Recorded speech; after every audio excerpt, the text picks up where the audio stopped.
Hi అండి, అందరూ ఎలా ఉన్నారు? అందరూ బాగుండాలని కోరుకుంటూ, అందులో మేము ఉండాలని కోరుకుంటున్నాను. అలాగే welcome to lovely family blogs 4BHK. ఈరోజు క్యారెట్స్కి అయితే సాంబార్ అండ్ దొండకాయ ఫ్రై అయితే చేద్దాం అనుకుంటున్నాను.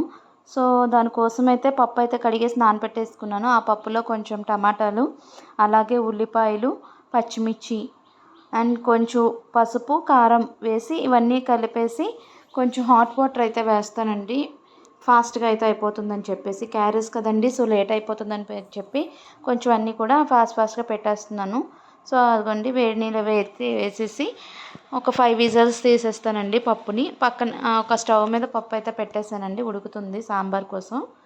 అలాగే దాంట్లోకి సాంబార్లోకి కావాల్సింది చింతపండు కొంచెం తీసుకుని అందులో కొంచెం హాట్ వాటర్ వేసి కొంచెం గల్లుప్పు అయితే వేసేస్తే ఫాస్ట్గా సోక్ అయిపోతుంది అనమాట. అండ్ పక్క పొయ్యినేమో దొండకాయ ఫ్రై కోసమేమో దొండకాయ రాత్రి కట్ చేసి పెట్టుకున్నానండి.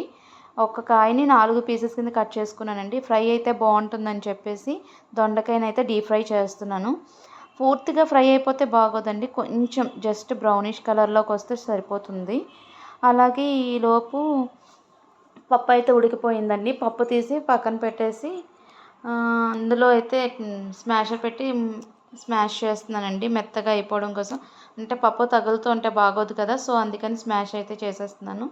ఈలోపు దొండకాయ అయితే వేగుతుందండి. ఆ దొండకాయ వేగిందని ఒక బౌల్లోకి అయితే తీసుకుని ఒక పక్కన పెట్టుకున్నానండి. చూడండి, ఆ స్టేజ్లో అయితే సరిపోతుంది దొండకాయ. సో అలా ఫ్రై చేసేసాను. ఫ్రై చేసిన అదే నూనెలో కొంచెం ఒక పెద్ద సైజ్ ఆనియన్ తీసుకుని సేమ్ దొండకాయ ఎలా అయితే కట్ చేసుకున్నామో అలాగే పీసెస్ కట్ చేసుకుని అవి కూడా కొంచెం బ్రౌనిష్, మరీ బిర్యానీకి బ్రౌన్లా కాకుండా ఈ బ్రౌన్ స్టేజ్లో అయితే సరిపోతుందండి. మళ్ళీ అయితే ఫ్రై చేయం కాబట్టి ఇలా ఫ్రై చేసుకుంటే సరిపోతుంది. సో ఆ దొండకాయ ఏదైతే వేపామో దాని మీద ఇవి వేసేసాను. సో ఈలోపు పప్పు కూడా స్మాష్ అయిపోయి చల్లారింది కదండి. ఇంకా అందులోనే బెండకాయలు, వెల్లుల్లి, ఇవన్నీ వెజిటేబుల్స్ ఏమైతే వేసుకుంటారో అవన్నీ. నా దగ్గర అయితే ఈరోజు క్యారెట్, బెండకాయ, వంకాయ ఇవే ఉన్నాయండి. సో అందుకనే వాటితోనే నేను సాంబార్ అనేది పెడుతున్నానండి. క్యారెట్ అయితే ఆప్షనల్ అండి, మీ ఇష్టం, వేసుకున్నాను వేసుకోవచ్చు, లేదంటే మానేయచ్చు. సో నా దగ్గర ఉంది కాబట్టి నేనైతే వేసుకున్నాను. అవి ఒక 5 మినిట్స్ అవి అలాగా కుక్ అయిన తర్వాత కొంచెం చింతపండు రసం పోసుకోవాలండి. చింతపండు రసం వేసి కొంచెం వాటర్ కూడా యాడ్ చేసుకోవాలి. మొత్తం టామరిన్ ప్యూర్ అయితే కొంచెం పులుపు ఎక్కువైపోతుంది. సో వాటర్ వేసుకుని అయితే ఇలా మరిగించుకోవాలండి. ఇది ఇలా అవుతుండగా ఇంకా టిఫిన్ కోసం అయితే రాత్రి రుబ్బు అయితే పెట్టుకున్నానండి ఫ్రిడ్జ్లోని. అది తీసి ఇప్పుడు సాల్ట్ వేసి బాగా కలుపుకొని కొంచెం సేపు పక్కన పెట్టుకుంటున్నానండి, కొంచెం కూలింగ్ పోవాలి కదా. సో అది ఈలోపు అదే మిగిలిన ఆయిల్లోని కొంచెం పల్లీలు అయితే ఫ్రై చేసుకుంటున్నానండి. ఫ్రై అయితే బాగుంటుంది కదండి పల్లీలు వేసుకుంటే, సో అందుకని అలా ఫ్రై చేసుకున్నాను. ఇప్పుడు ఆయిల్ అంతా పక్కకు తీసేసి ఆ ఆయిల్లోనే కొంచెం ఒక స్పూన్ మినపప్పు, ఒక స్పూన్ శనగపప్పు, ఇవన్నీ జీలకర్ర, ఆవాలు, ఎండుమిర్చి, కరివేపాకు ఇవన్నీ వేసిన తర్వాత ముందు ఏదైతే దొండకాయ, ఉల్లిపాయ ఫ్రై చేసుకున్నామో అవన్నీ వేసి మళ్ళీ ఒకసారి ఆ ప్యాన్లోని కలుపుకోవాలండి. చూడండి, అందులోనే కారం, ఉప్పు, పసుపు, లాస్ట్ ధనియాల పొడి వేసుకుని స్టవ్ ఆఫ్ చేసేసుకోవడమేనండి. చూడండి, ధనియాల పొడి ఒక స్పూన్ వేసుకుంటున్నాను. అలాగే ఇవైతే నేను మీషోలో అయితే తీసుకున్నానండి, ఇడ్లీ మౌల్స్ అని చెప్పేసి సిలికాన్వి. చాలా బాగా ఉపయోగపడుతున్నాయండి. ఇంతకుముందు అయితే ఇడ్లీ పెట్టాలంటే చాలా హెడేక్ అయితే అయ్యేది. అవన్నీ నానబెట్టుకొని క్లీన్ చేసుకునేసరికి బోల్డ్ టైం పట్టేసేది. ఇప్పుడు ఇవి వచ్చిన దగ్గర నుంచి అయితే కనుక నా పని అయితే సులువు అయిపోతుంది. శుభ్రంగా అవన్నీ కూడా క్లీన్ చేసుకోవడానికి ఈజీగా అయిపోతుంది. ట్రేస్ అన్నీ కూడా ఒక వాటర్తో క్లీన్ చేసుకుని మామూలుగా పెట్టేసుకోవచ్చు. అలాగే ఇప్పుడు సాంబార్ పక్క మరుగుతుంది కదండి, దానికి తాలింపు కోసం చిన్న తడక పాన్ పెట్టుకొని అందులోని జీలకర్ర, ఆవాలు, వెల్లుల్లి, ఎండుమిర్చి, కరివేపాకు వేసుకొని తాలింపు అయితే వేసుకోవాలండి. చూడండి, ఫ్రై చేస్తున్నాను. ఫ్రై చేసిన వాటిని లాస్ట్లో అయితే కరివేపాకు అయిన ముందుగా వేస్తే మొత్తం మన మీదకి వచ్చేస్తుంది. సాంబార్ అయితే రెడీ అయిపోయిందండి. నెక్స్ట్ అలాగే ఈలోపు ఇడ్లీ కూడా రెడీ అయిపోతుందండి. మార్నింగ్ కదండి ఫుడ్ అది లేట్ అయిపోద్ది క్యారేజ్కి అని చెప్పేసి ఫాస్ట్గా చేస్తున్నాను. సో ఇడ్లీలు కూడా బాగా ఉడికినాయండి. చూసారా, సిలికాన్ మౌల్స్లో వేయడం వల్ల ఇడ్లీ కూడా ఎంత బాగా వచ్చిందో. చాలా సాఫ్ట్గా కూడా ఉంటాయండి, మీకు ఎలాంటి భయమో అవసరం లేదు. మీషోలోనే తీసుకున్నాను. వీటి లింక్ కావాలంటే నీకు కమెంట్ సెక్షన్లో లింక్ అని కమెంట్ చేయండి. నేను ఈరోజు అయితే సాంబార్ చేశాను కదండి, అది నెక్స్ట్ టమాటో చట్నీ. నెక్స్ట్ మా హస్బెండ్ క్యారేజ్ అయితే ప్యాక్ చేస్తానండి. రైస్, సాంబార్, దొండకాయ ఫ్రై, అలాగే కొంచెం పెరుగు అయితే పెట్టాను, వేడి చేస్తాను. ఆ తర్వాత మేము ఫ్రెష్ అప్ అయిపోయి నేను మా పాప పూజ అయితే చేసుకుంటున్నామండి. మా పాప నేను పూజ చేసినట్టు కంపల్సరీ వస్తుంది నేను వెలిగిస్తానని చెప్పేసి. సో అలాగే వచ్చి పూజ అయితే చేస్తున్నామండి. పూజ చేసుకుని మా పాప అయితే పక్క నుండి పాటలు అయితే పాడుతుందండి, దేవుడి పాటలు. ఏవో తనకు వచ్చినవి అయితే పాడుతుందండి. అలాగే రోజు నేను ఎప్పుడైతే దండం పెట్టుకోవడానికి వెళ్తానో కంపల్సరీ ఆ వెనకాతల వచ్చి హారతి ఇచ్చేటప్పుడు హరిగిరి నందిని ఇలా గురు బ్రహ్మ గురు విష్ణు ఇవన్నీ చెప్తూ ఉంటుందండి. నాకు కూడా కొంచెం అలా వినడం అంటే ఇష్టం అండి. తన పాటలు పాడిన స్టోరీస్ చెప్పిన అలాగా.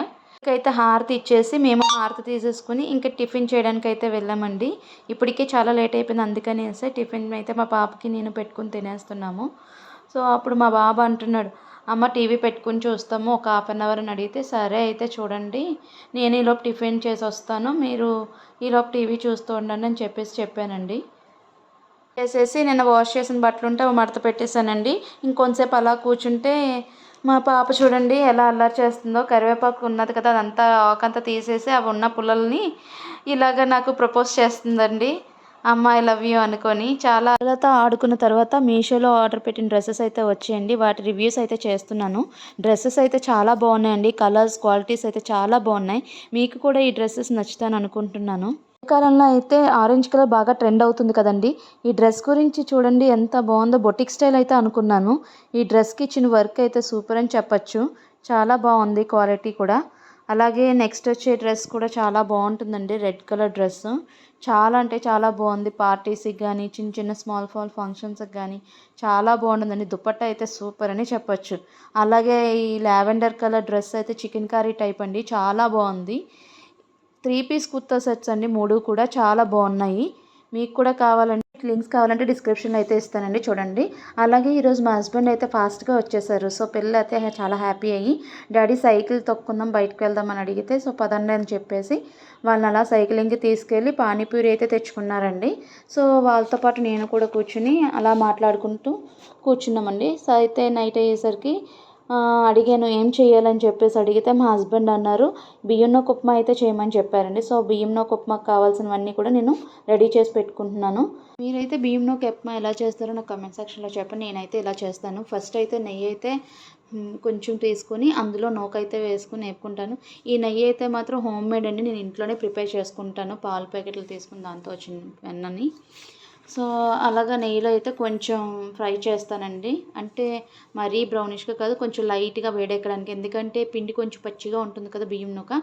సో అది కొంచెం ఫ్రై అయిందనుకోండి మనకు ఉప్మా పొడి పొడిగా వస్తుంది. సో అందుకని నేను అలాగా నెయ్యి వేసుకుని కొంచెం ఫ్రై చేసుకుంటాను. సో అలాగా అదంతా కూడా చల్లారనివ్వడానికి పక్కకు తీసుకైతే పెట్టుకున్నానండి. ఇప్పుడు అదే ప్యాన్లోని కొంచెం ఆయిల్ అయితే వేసుకొని అందులోని తాలింపు, ఉప్మాకు కావాల్సిన తాలింపు అన్నీ కూడా వేసుకొని ఫ్రై చేసుకుంటున్నానండి. ఇందులో ఏమేమి వేస్తానంటే జీలకర్ర, ఆవాలు, పెసరపప్పు, మినపప్పు, శనగపలుకులు ఇవైతే వేస్తానండి కంపల్సరీ. ఈ ఉప్మాకి మెయిన్ ఏంటంటే పెసరపప్పు అయితేనే చాలా బాగుంటుందండి. టమాటాలు అవి యూజ్ చేస్తే బాగోదు. సో అందుకనేసి నేను టమాటాలు అయితే వేయను. సో అందులోని ఇవి అయితే పోపులో వేసుకొని బాగా ఫ్రై చేసుకుంటున్నాను. అవి అలా బాగా వేగిన తర్వాత అందులోనే పచ్చిమిర్చి ఒక 6-7 పచ్చిమిర్చిలు ఫ్రై చేసుకుని అందులోనే కొంచెం అల్లం ముక్క, అలాగే ఉల్లిపాయలు, కరివేపాకు వేసుకొని కొంచెం అవి కూడా కొంచెం ఫ్రై అయినట్టు. ఉల్లిపాయలు కూడా ఎక్కువ ఫ్రై అవ్వకూడదండి ఉప్మాకి, కొంచెం క్రిస్పీగా తగులుతూ ఉంటే బాగుంటుంది. సో లైట్గా అయితే ఫ్రై చేసుకుంటాను. అవి అలా ఫ్రై అయిన తర్వాత కొంతసేపు పోయేసరికి వాటర్ అయితే వేసుకున్నాను. వాటర్ అయితే బాగా బాయిల్ అవ్వాలండి. అంటే మనం అన్నంకి ఎలా అయితే ఎసరు పెట్టుకుంటామో సేమ్ ప్రాసెస్ అండి. అలాగే వాటర్ అంతా బాయిల్ అవ్వాలి. ఇందులోనే కొంచెం సాల్ట్ అయితే వేసుకున్నానండి. నూకేసిన తర్వాత ఉప్పు వేసామనుకోండి తెలియదు. సో వాటర్ ఇలా బాయిల్ అవుతున్నాడు సాల్ట్ వేసుకుంటే సరిపోతుంది. అలాగే నేను ఇందాకలో వేయించుకొని పెట్టుకున్న నూకనైతే ఇలాగా కలుపుతూ వేసేసుకున్నానండి. ఇది గోధుమ నూక అయితే కాదు కాబట్టి పర్వాలేదండి, మనం ఎలా వేసుకుని ఉడికిపోతుంది. ఎందుకంటే ఆల్రెడీ నేను ఫ్రై చేశాను కదా, సో కుక్ అయిపోతుంది. ఇప్పుడు చూడండి మూత పెట్టుకున్న తర్వాత కొంచెం సేపు అయ్యాక చూసారా ఎంత బాగా వచ్చిందో పువ్వులాగా. ఇలా అయితే బాగుంటుంది. ఈరోజు వ్లాగ్ అయితే లైక్ చేయండి, షేర్ చేయండి, సబ్స్క్రైబ్ చేయండి. ప్లీజ్ సబ్స్క్రైబ్ చేయడం అయితే మర్చిపోవద్దని. మీ సబ్స్క్రైబ్ నాకు ఎంతో హెల్ప్ అవుతుంది.